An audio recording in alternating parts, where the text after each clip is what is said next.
Hey everyone, my name is Claudia Alexander, and I'm continuing with my new podcast series called Culture Therapy to Go, which is an extension of my blog, Culture Therapy with Claudia Alexander, located at culturetherapyjazz.com. And this week I wanted to share on the topic of self-talk as it relates to artists and creatives and, just the impact of it in terms of being able to realize your gifts and move forward to become the artist that you aspire to be and how important it is. I think as artists, it's just such a personal process whenever we create. We're sharing effectively, a part of ourselves.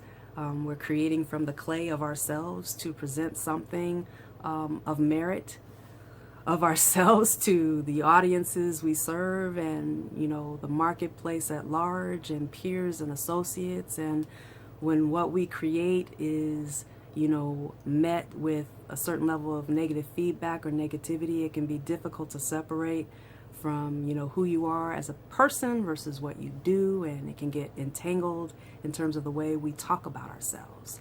And, all this to say, negative feedback is good when it's constructive. It can work a long way towards, shaping your craft and helping you rise to a higher level of creativity. So negativity or negative feedback is not always a bad thing.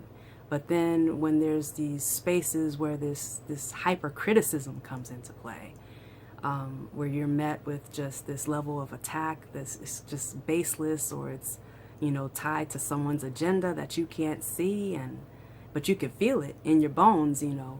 It's like it can be just so destructive and distracting from you moving forward with how you create and where you want to go with what you're doing. And I just think a lot, it can come in the form of professional relationships or personal, and sometimes those are hard to get away from if it's your parents or your siblings, or a romantic relationship, or it's sometimes you can't necessarily just cut it off, and it's someone you're engaging with regularly. So over time, it just has this transformative effect of being able to influence, as I said, how you talk about yourself and how you talk about what you do. And you find yourself repeating things to yourself privately where, you would never talk about someone else like that, but you find yourself talking about yourself in such a horrible way.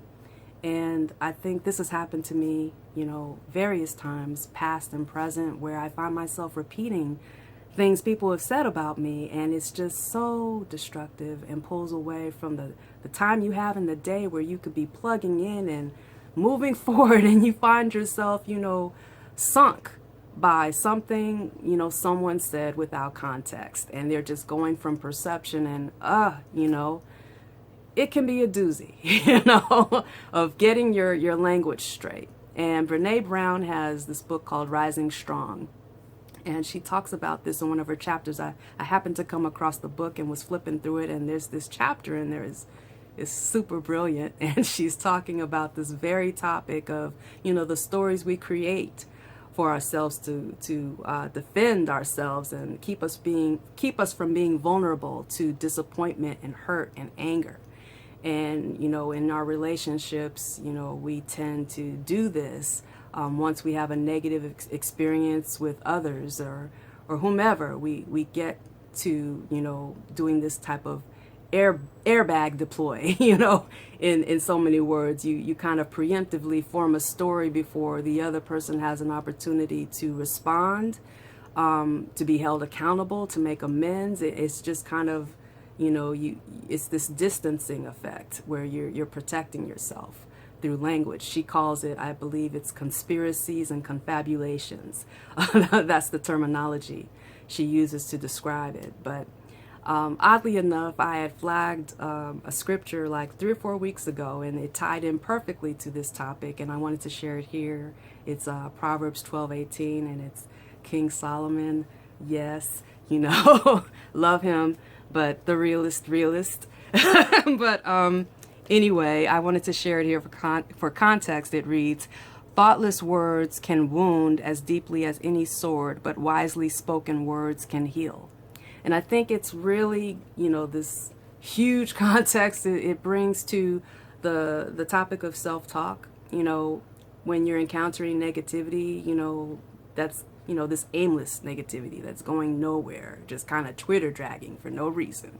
It's just kind of this Julius Caesar effect of, it's the Ides of March every day. You can't even get over last week's bleed out and someone stabbing you again with something they're saying. And then, ultimately, as over time, as you pick up on their language and it incorporates itself into how you speak about yourself and what you do. Ultimately, you end up falling on your own sword, because those words form a sword that you end up falling over.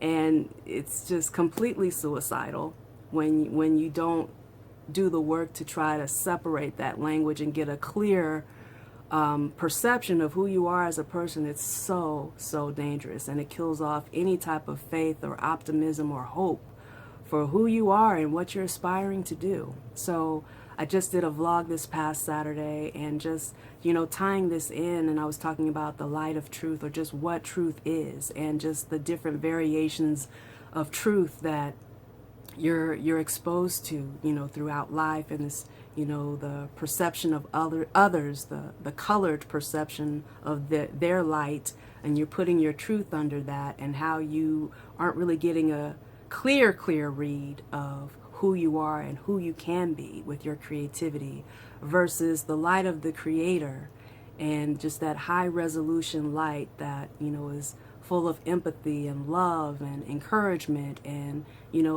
can cause you to be corrected when you need to be, but ultimately is working for your good. And it's not this fluorescent just harshness. It's high resolution, and it's 360. It's love. So I think it's so important for all of us to just work towards staying in that 360, so we can get a clear perception of who we are. And then in that light, the last passage of that scripture, the wise words of the Creator are found in that light that can heal us from the effects of the words that have been used to hurt us. So anyway, I hope that's been helpful. My name is Claudia Alexander. Thank you for listening. I look forward to seeing you next week on my next podcast, July 29th, and I look forward to seeing you this Saturday on my next blog. I'll see you soon. Take care.